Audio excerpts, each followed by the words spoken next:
Hello students, a very good morning to all of you. Myself Neeraj Jain and I am teaching you the subject physics. So आज का जो class है, this is the third lecture on electric potential and capacitance. And in today's class, we will discuss about the relation between the electric field intensity and the electric potential. ये बहुत important है competition के लिए भी और साथ ही साथ board के लिए भी. कंपटीशन में एक न्यूमेरिकल इसके ऊपर रहता है, तो न्यूमेरिकल्स भी अपन लेंगे. तो यहाँ पे आपको इलेक्ट्रिक फील्ड इंटेंसिटी और इलेक्ट्रिक पोटेंशियल का रिलेशन निकालना है. तो उसके लिए थोड़ा आपको डेरिवेटिव का नॉलेज होना एक ही फॉर्मूले का, वो मैं पहले आपको क्लियर करवा देता हूँ. यहाँ पे आप लोगों को पता भी होगा. So derivative of x raise to n अगर रहा, n सामने आता है और x का पावर x से माइनस हो जाता है. n कहाँ पे आता है? सामने.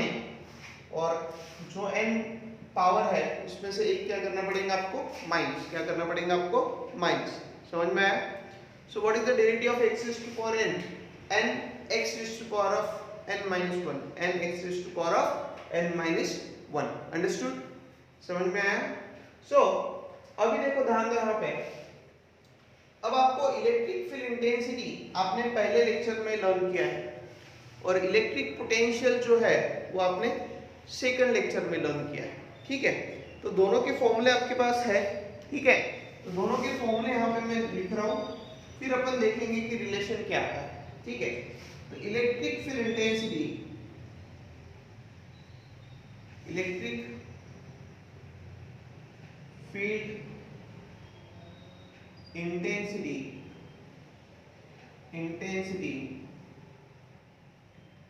is given by, what is the formula you have about the electric field intensity? 1 upon 4 pi epsilon naught q upon r square. Q upon r square. What is the q here? Q is the charge. And what is the r here? r क्या है? Distance है. r क्या है? Distance है. समझ में आया? Okay. Now electric potential, electric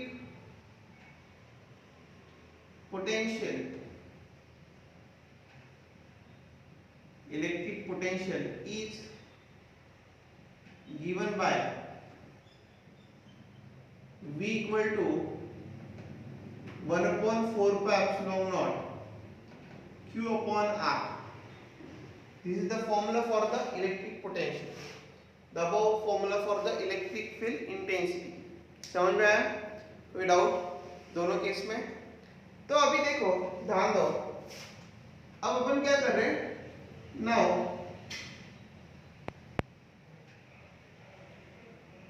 V को डिफरेंशिएट करेंगे with respect to R. dV upon dr.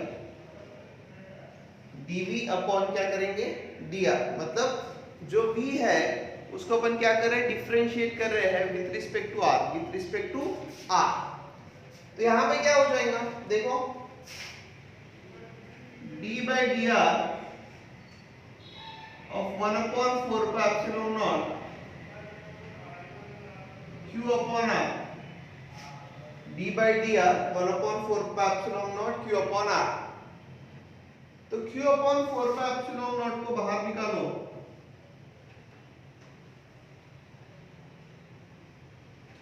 अंदर क्या आएगा? d upon dr 1 by r. क्योंकि Q upon 4 pi epsilon naught क्या है? कांस्टेंट है. क्या है? कांस्टेंट. इसलिए अपन ने उसको बाहर निकाला है. तो this is dV upon dr. The value of dV upon dr. समझे? कोई doubt? The value of dV upon dr. ये r है. r का पावर कितना है? 1 है. ऊपर लेके जाओ, -1 हो जाएगा. तो dV by dr क्या हो जाएगा? dV upon dr must be equals to Q upon 4 pi epsilon naught d by dr of r का पावर कितना हो जाएगा? -1 हो जाएगा. कितना हो जाएगा? -1. समझ में आया? अगर r का पावर -1 है तो इधर क्या हो जाएगा? Q upon 4 pi epsilon naught.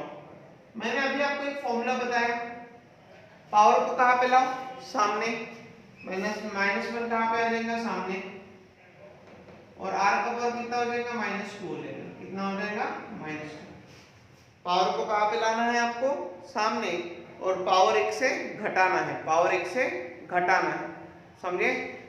यहाँ पे क्या हो जाएगा फिर, dp upon dr equal to -q upon 4 pi epsilon naught, r का पावर -2 हो जाएगा, माइनस बाहर निकाला मैंने, बराबर, तो r का पावर कितना हो जाएगा, -2। कितना हो जाएगा, -2।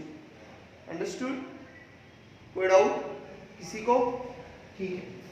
तो देखो भाई, dv by dr equal to -1 upon 4 pi epsilon naught q, r का पावर -2 है तो नीचे जाने के बाद +2 हो जाएगा, r का पावर कितना हो जाएगा, 2।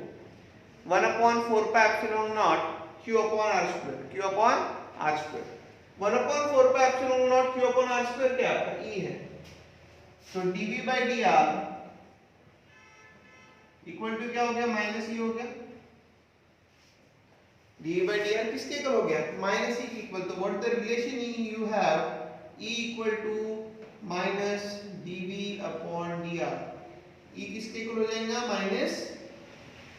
-dv अपॉन dr के इक्वल हो जाएगा, -dv अपॉन dr के इक्वल हो जाएगा। समझ में आया, ठीक है। फिर से एक बार मैं लर्न करवा रहा हूँ। अपने पास इलेक्ट्रिक फील्ड इंटेंसिटी का फॉर्मूला है, v 1/4 pi epsilon naught q upon r square. Electric potential का क्या है, 1/4 pi epsilon naught q upon r। अपने डिफरेंशिएट किया, d by dr 1/4 pi epsilon not बाहर आ जाएगा, q अपॉन r। r का पावर 1 है, ऊपर जाने के बाद -1 हो जाएगा, -1 सामने आता है, पावर 1 से घट जाता है, यहाँ पे -2 हो जाएगा, -2 नीचे आने के बाद ये +2 हो जाएगा, पावर माइनस हो जाएगा। dv by dr equal to -e equal to -dv by dr is the final solution. So what is the electric field intensity? In a simple manner, electric field intensity is the differentiation of electric potential. जो भी electric potential है उसका differentiation यानी ही electric field intensity होती है। समझे, कोई doubt किसी को, ठीक है, देख लो।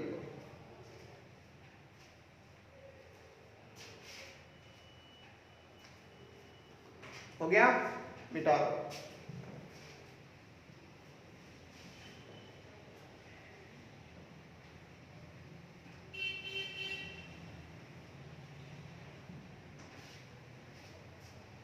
देख, अभी नेक्स्ट जो कंटेंट है यहां पे अपन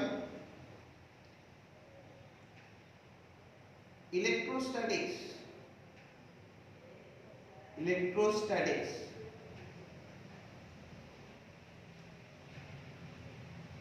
of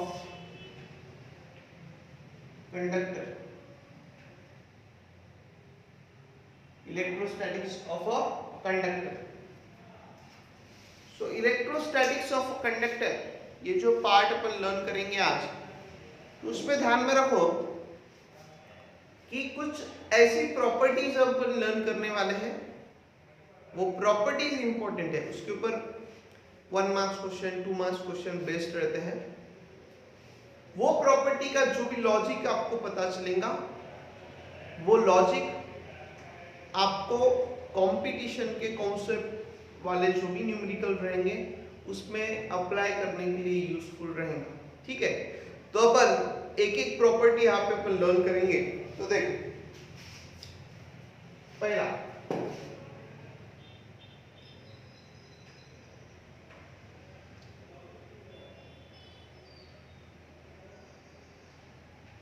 inside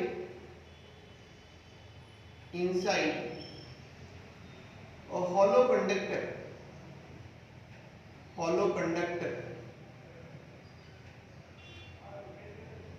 charge or electric field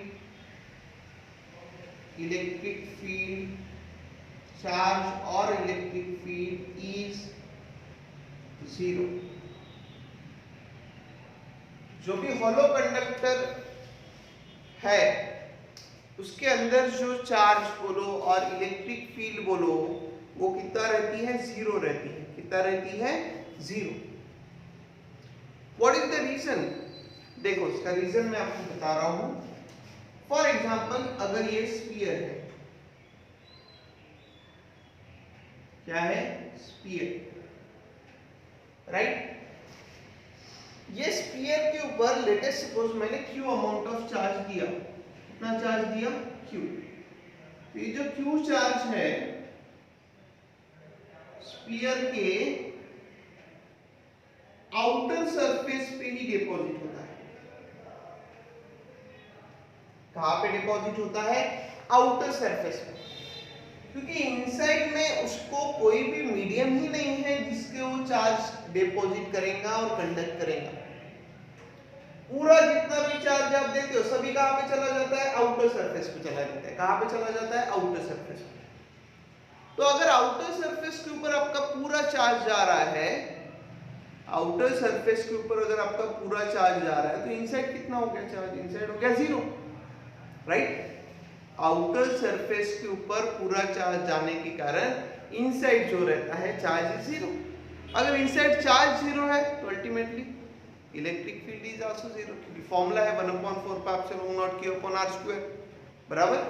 तो देखो यहाँ पे inside the hollow conductor charge और electric field is zero. The reason is that the charge given to any conductor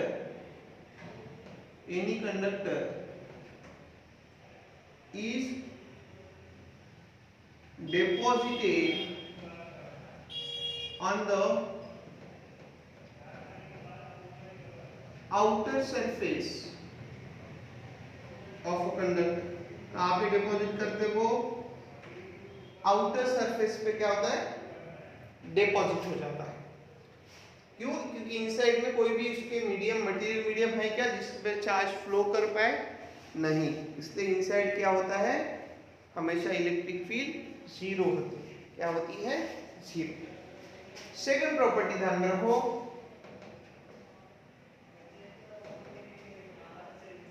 electric potential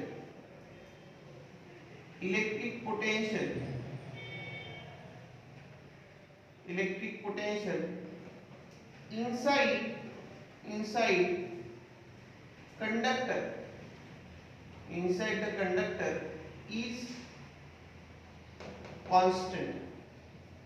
जो भी इलेक्ट्रिक पोटेंशियल है कंडक्टर के इनसाइड वो कैसा है, कांस्टेंट है। कैसा है वो, कांस्टेंट है। कैसे, तो देखो ध्यान। अब फॉर एग्जांपल जैसे ये चार्ज, यहाँ पे इलेक्ट्रिक फील्ड कितना है, जीरो है। इलेक्ट्रिक फील्ड कितना है, जीरो है।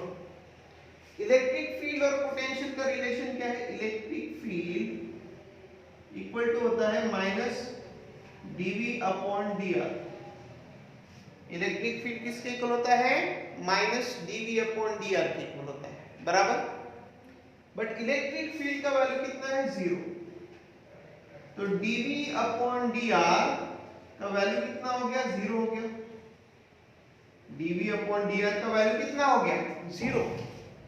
अगर किसी का भी डेरिवेटिव जीरो आता है, डेरिवेटिव क्या आता है, जीरो, तो ये चीज क्या होगी, कांस्टेंट।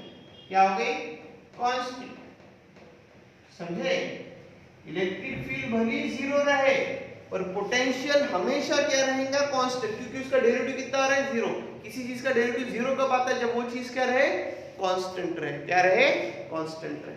तब उसका डेरिवेटिव कितना आ जाएगा, जीरो आ जाएगा। कितना आ जाएगा, जीरो आ जाएगा। समझे, कोई डाउट? किसी भी चीज का डेरिवेटिव जीरो कब आता है, जब वो चीज क्या रहे, कांस्टेंट रहे। क्या रहे, कांस्टेंट। समझे, तो दो पॉइंट समझे आपको। एक बहुत ही इंपॉर्टेंट पॉइंट है, inside a hollow conductor charge और इलेक्ट्रिक फील्ड इज जीरो और पोटेंशियल क्या रहता है, कांस्टेंट। समझ में आया, कोई डाउट? लिख लो इतना।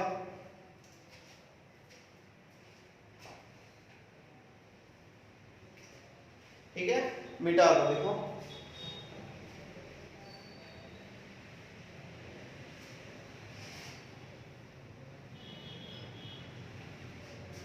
ठीक।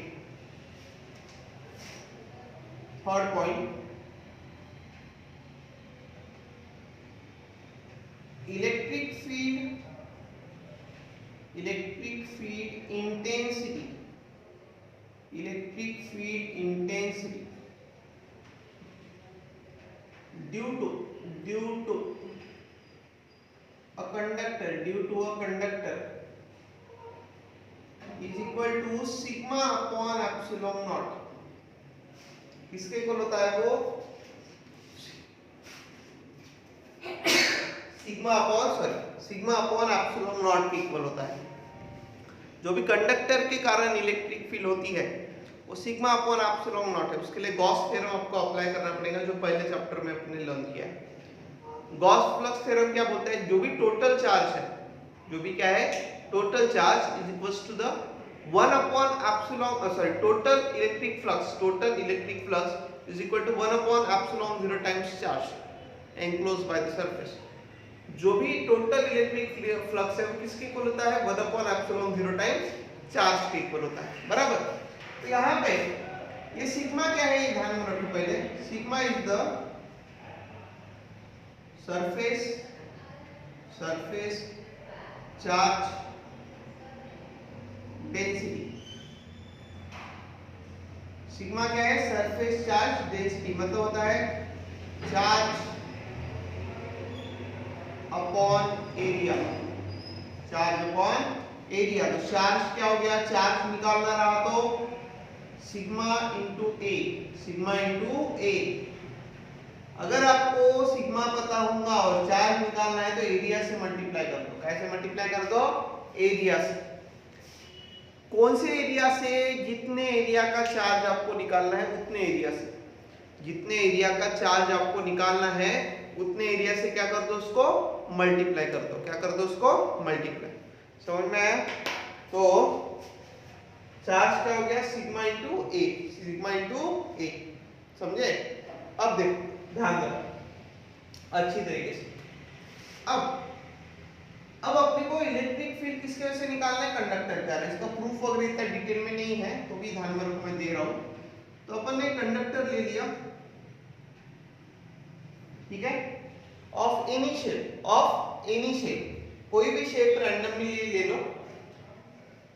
Consider conductor of any shape ले लिया। सिग्मा क्या है? Surface charge density.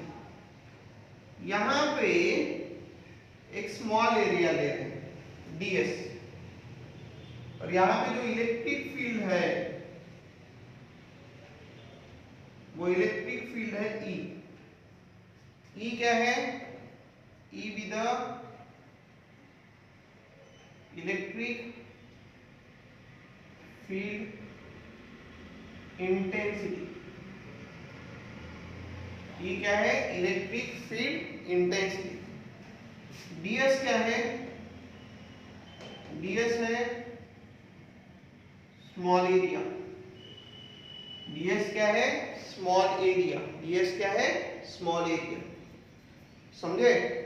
अब देखो इलेक्ट्रिक फ्लक्स क्या हो जाएगा? Phi E into ds। E into क्या हो जाएगा? ds।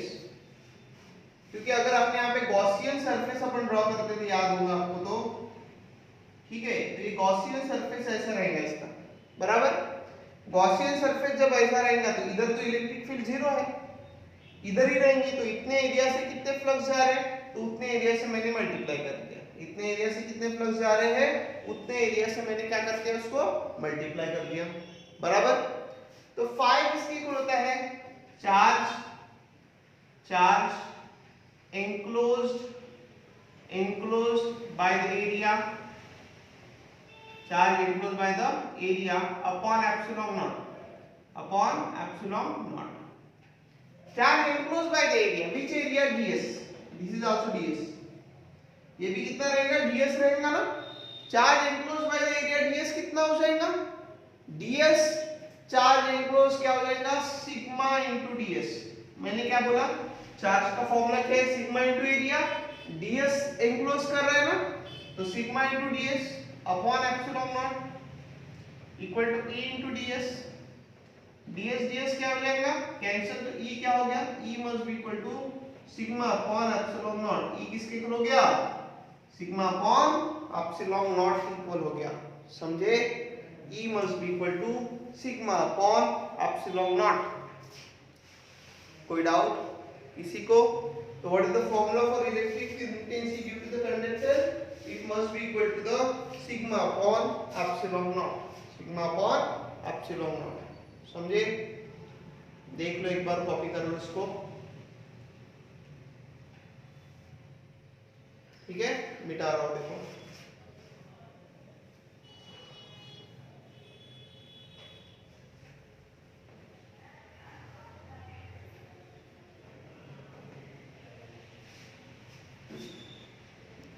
ठीक है, फिर fourth,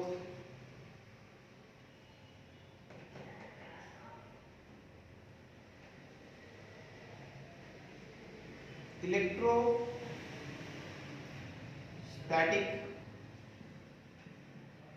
shielding, electrostatic shielding. Electrostatic shielding क्या होता है, आपने कभी ये वर्ड सुना होगा, शील्ड। कौन सा वर्ड, शील्ड, ठीक है। तो ये जो शील्ड, शील्ड का काम क्या है, शील्ड का काम है प्रोटेक्ट करना, क्या करना, प्रोटेक्ट करना, बराबर। तो इलेक्ट्रोस्टैटिक शील्डिंग मतलब क्या होता है कि जैसे आपको फॉर एग्जांपल प्रोटेक्ट होना है चार्ज से, करंट से, यानी कैसे, तो मैं आपको एक एग्जांपल से समझाता हूं। अगर फॉर एग्जांपल बाहर बहुत ही रेन हो रहा है, ठीक है, बाहर बहुत रेन हो रहा है और यहां पे ऐसे बिजली भी चमक रही है, ठीक है। अगर आपने वो टाइम पे एक आधा मेटल केज लिया, ये मेटल का बनाया हुआ है, और वो मेटल केज में आपने यहां पे आप बैठो,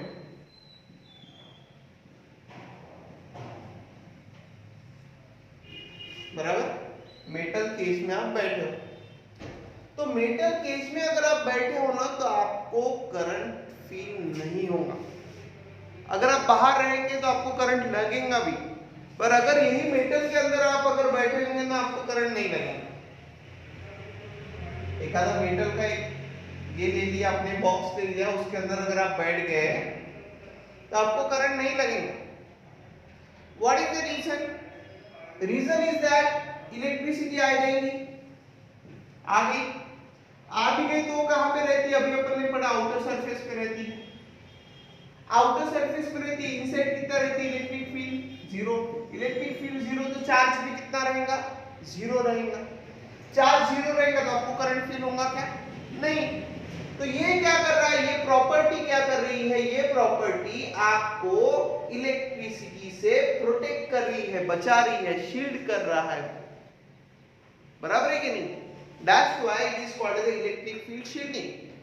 इलेक्ट्रोस्टैटिक शील्डिंग क्या बोलते हैं, मतलब कि whenever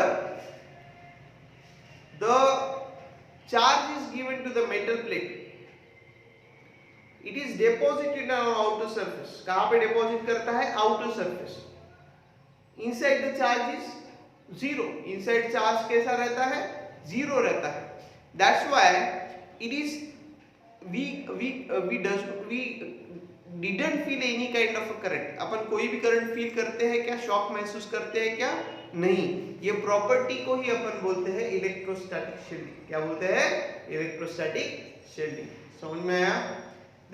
When a person is sitting inside a cage, metal cage, and the electricity falls on it, the electricity or a charge is deposited on the outer surface। कहाँ पे deposit करता है, outer surface। That's why the person will not feel any kind of a shock. This property is called as the electrostatic shielding. ये property को ही अपन क्या बोलते हैं? Electrostatic shielding बोलते हैं. समझ में आया? कोई डाउट किसी को? ठीक है, तो देखो अभी इलेक्ट्रोस्टैटिक शील्डिंग क्या होता है.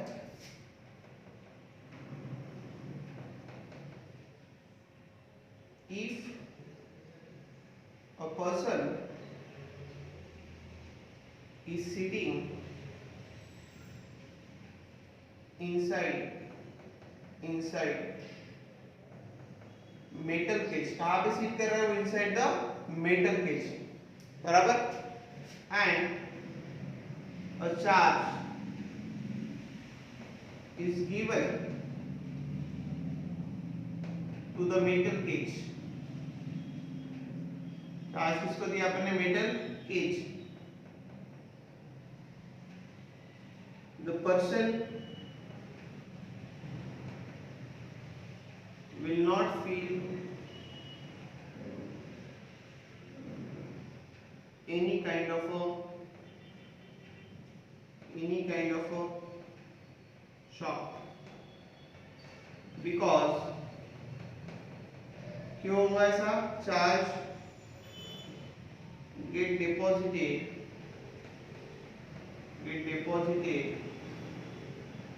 on a outer surface.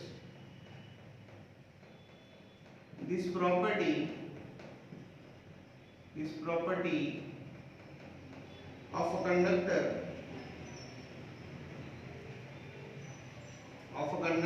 is called क्या बोलते हैं इसको अपन? Electrostatic shielding. तो मैं 1 मार्क के बिट में आ सकता है. उसको अपन क्या बोलते हैं?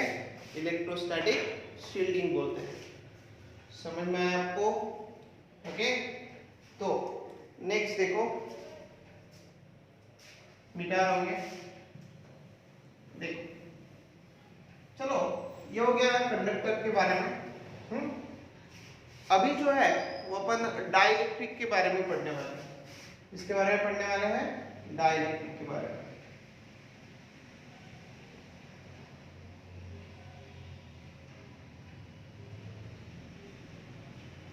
ठीक है, तो डाइलेक्ट्रिक होता क्या है वो अच्छे से ध्यान में रखो. उसके लिए मैं आपको एक आधा एग्जांपल भी दूंगा. डाइलेक्ट्रिक यानी क्या होता है? एक ऐसा सब्सटेंस है जो खुद में से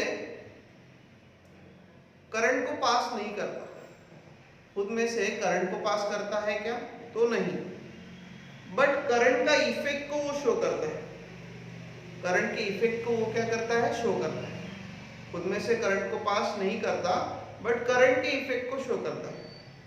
अब खुद में से करंट पास नहीं करता पर करंट के इफेक्ट को शो करता है. इसका मतलब क्या? मैं आपको एक जनरल एग्जांपल देता हूँ. आपने माइका शीट दिखा होगा, अपना आयरन में रहती है, प्रेस जिसको अपन बोलते हैं आयरन में. तो माइका शीट का काम क्या है? देखो, आप वो जो आयरन है उसको इलेक्ट्रिसिटी से कनेक्ट करते हो, बराबर. तो इलेक्ट्रिसिटी से जैसे आपने उसको कनेक्ट किया तो करंट फ्लो होता है. पर आपको जब अगर आपने वो आयरन को नीचे से हाथ लगाओ एक बार, तो आपको हॉटर फील होगा पर करंट नहीं लगेगा. नीचे से अगर अपने आयरन को टच भी किया तो अपने को कैसा फील होता है? हॉट फील होता है. तो करंट गया कहाँ पे? क्वेश्चन तो आना चाहिए. तो करंट का कन्वर्जन क्या में हो गया? हीट में. तो जो माइका शीट है उसका काम क्या है? उसका काम ये है कि करंट को पास नहीं करना, बट करंट के इफेक्ट को पास करता है, मतलब हीट को वो पास करता है. मतलब वही डाइलेक्ट्रिक क्या है? एक ऐसा मटेरियल है, insulating material, which does not allow the current to flow through it but shows the effect of electric current. वो इलेक्ट्रिक करंट के इफेक्ट को शो करता है बट खुद में से करंट को पास नहीं करता. खुद में से करंट को पास करता है क्या? नहीं. तो what is the dielectric? Basically ध्यान दो, It is a substance. It is a substance or a material which does not allow the current to flow, does not allow the current to flow through it. ठीक है, but shows the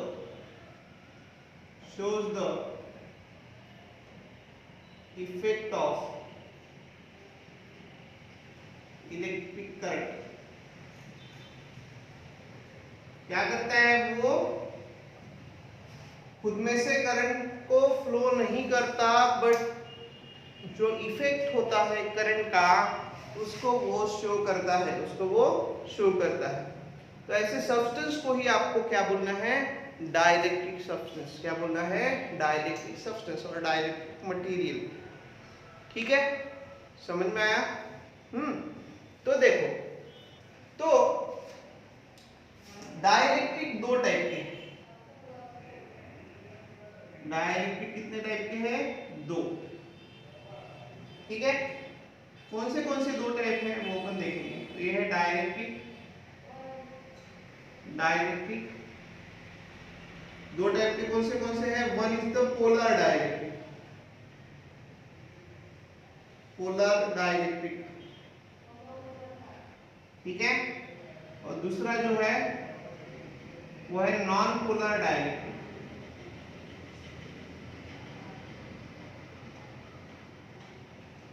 एक को अपन क्या बोलते हैं? Polar dielectric, और एक को अपन क्या बोलते हैं? Non polar dielectric. One is the polar, second one is the non polar. बराबर? तो ये पोलर क्या है और नॉन पोलर क्या है, ठीक है, वो समझ के लेंगे अपन। तो पोलर डाइलेक्ट्रिक क्या है? पोलर डाइलेक्ट्रिक मतलब ऐसे सब्सटेंस जिसके अंदर डायपोल मूवमेंट होगा। देखो, आप बहुत ही अच्छे से समझ के लो। ऐसे सब्सटेंस जिनके अंदर डायपोल मूवमेंट होगा। डायपोल मूवमेंट होगा यानी क्या? देखो यार, मैं बता रहा हूं समझा के। फॉर एग्जांपल, डायपोल यानी क्या? दो charges equal but opposite, separated by some finite distance forms a dipole. Two charges equal but opposite separated by some finite distance form a dipole. तो डायपोल मोमेंट का फॉर्मूला क्या है? Q into 2L। क्या formula है? Q into 2L। ये dipole moment का formula है। Q यानी चार्ज, 2L यानी डायपोल लेंथ, ठीक है। तो अगर मैंने आपको पूछा डायपोल मोमेंट जीरो कब होगा? डायपोल मोमेंट जीरो कब होगा? जब ये जो वैल्यू है, ये वैल्यू कितना हो जाएगी? जीरो। डायपोल मोमेंट जीरो कब होगा? जब 2L का वैल्यू कितना रहेगा? जीरो रहेगा। कितना रहेगा? जीरो। क्लियर है एकदम? डायपोल मोमेंट जीरो कब रहेगा? जब 2L का वैल्यू कितना रहेगा? जीरो रहेगा। अंडरस्टूड? तो क्वेश्चन क्या रेज होता है यहाँ पे? देखो, मैं अगर बोलूंगा कि डायपोल मोमेंट जीरो नहीं है, मैं अगर बोलूंगा कि डायपोल मोमेंट जीरो नहीं है, what does it means? It means that 2L का वैल्यू जीरो नहीं है। इट मीन्स दैट दो चार्जेस कुछ फाइनाइट डिस्टेंस से सेपरेटेड है। दो चार्जेस कुछ फाइनाइट डिस्टेंस से सेपरेटेड है, मीन्स उनका डायपोल मोमेंट जीरो नहीं है। The next question arise कि डायपोल मोमेंट जीरो कब रहेगा? ये डायपोल मोमेंट जीरो कब रहेगा? जब दो चार्जेस एक दूसरे के बहुत ही पास रहेंगे, बहुत ही पास, सो दैट उनका डिस्टेंस कितना रहेगा? जीरो। मतलब यहां पे अगर मैं बोल रहा हूं पोलर डाइलेक्ट्रिक, मतलब जिसके अंदर डायपोल मूवमेंट है, जिसके अंदर क्या है, डायपोल मोमेंट है। डायपोल मोमेंट है मतलब डिस्टेंस है। क्या है, डिस्टेंस है। डायपोल मोमेंट है मतलब क्या है, डिस्टेंस है। तो पोलर डाइलेक्ट्रिक क्या होता है, पोलर डाइलेक्ट्रिक एक ऐसे मटेरियल है जहां पे centre of positively charge nuclei does not coincide with the revolving electron. Positive charge nuclei जो है और इलेक्ट्रॉन जो है उनका सेंटर कोइंसाइड नहीं होता, मतलब एक पॉइंट पे नहीं आता है, कुछ फाइनाइट डिस्टेंस से वो सेपरेटेड रहता है। समझ में आ रहा है? फिर से एक बार अच्छे समझ के ले लो। पोलर डाइलेक्ट्रिक, पोलर मतलब डायपोल मोमेंट है, डायपोल मोमेंट है मतलब डिस्टेंस है, डिस्टेंस है मतलब सेंटर कोइंसाइड नहीं होगा, सेंटर एक दूसरे से दूर रहेंगे। तो what is the polar dialectic? It is defined as the dialectric in which the center of a positively charged nuclei, center of a positively charged nuclei does not coincide with the revolving electron. किसके साथ coincide नहीं होते, revolving electron के साथ उनके center coincide नहीं होते, कुछ finite distance से separated रहते हैं। What is the polar dialectric? देखो, it is defined as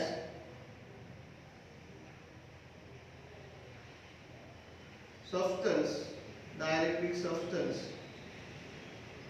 in which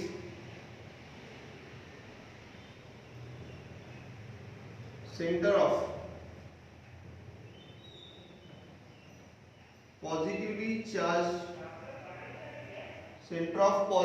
charged nuclei does not coincide with the revolving electron,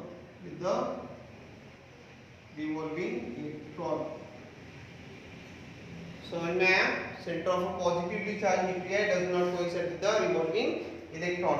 तो नॉन पोलर यानी इसके अंदर डायपोल मोमेंट नहीं है, डायपोल मोमेंट नहीं है मतलब डिस्टेंस कितना रहेगा, 0 रहेगा, मतलब इनके सेंटर कोइंसाइड होंगे, इनके सेंटर कोइंसाइड होंगे। क्या होगा फिर, it is defined as substance in which center of a positively charged nuclei coincide with the revolving electron। किसके साथ coincide होते हैं, वो revolving electron के साथ कोइंसाइड होते हैं। समझ में आया? तो यहाँ पे आप ये लिख सकते हैं, पहले तो कॉपी कर लो, ठीक है। यहाँ पे ऊपर में लिख के दे रहा हूँ, इसका पार्ट ऊपर है।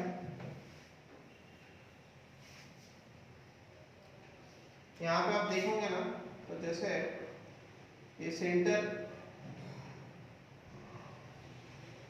ऐसे रहते हैं, ये पॉजिटिव ये नेगेटिव, ठीक है, मतलब कोइंसाइड नहीं होते हैं, फाइनाइट डिस्टेंस से सेपरेटेड रहते हैं। यहाँ का अगर आपको ऐसा फिगर देखना है तो एकदम पॉजिटिव और ये नेगेटिव एग्जैक्ट कैसे कोइंसाइड होते हैं, ठीक है। यहाँ पे क्या होता है, नॉन पोलर में डायपोल मोमेंट, यहाँ पे dipole moment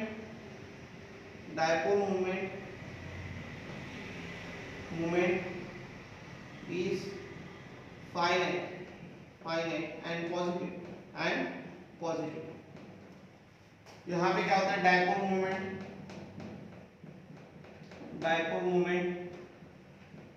is 0। Dipole moment क्या होता है, यहाँ पे फाइनाइट होता है, यहाँ पे 0 होता है, ठीक है। अब क्या होता है, यही डायपोल जो है इलेक्ट्रिक फील्ड में कैसे बिहेव करते हैं, वो अपन नेक्स्ट लेक्चर जो आएगा, कल का लेक्चर, उस पर अपन लर्न करेंगे, ठीक है। Thank you.